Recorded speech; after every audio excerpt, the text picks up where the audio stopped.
की जेव्हा पाऊस पडत होता त्या दिवशी आणि व्हेरी नेक्स्ट डे दुसऱ्या दिवशी तात्काळ जी महत्वाची ठिकाणं, महत्वाच्या नद्या, झालेलं नुकसान याचा अंदाज घेऊन त्या दिवशी संध्याकाळी मी मुंबईला पोहोचलो होतो. दुसऱ्या दिवशी तिथे जाऊन मी माननीय मुख्यमंत्री, माननीय पालकमंत्री यांच्या भेटी घेतल्या. विधानसभेमध्ये दुसऱ्या दिवशी माझी लक्षवेधी आहे, दुसऱ्या दिवशी, आणि माझ्या लक्षवेधीवर बाकीचे अख्खं ते 1 तास सभागृह चाललेलं आहे आणि तिथं मी आश्वासन घेतलेलं आहे. बरोबर आहे.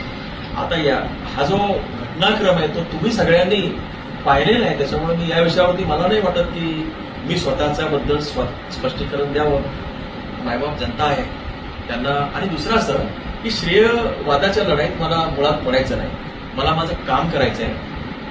माझा स्वतःचा एक वेगळा अजेंडा आहे की शेतकऱ्यांना सन्मानाचं जीवन, शेतकऱ्यांच्या जीवनामध्ये आमूलाग्र बदल हा माझा स्वतःचा अजेंडा आहे.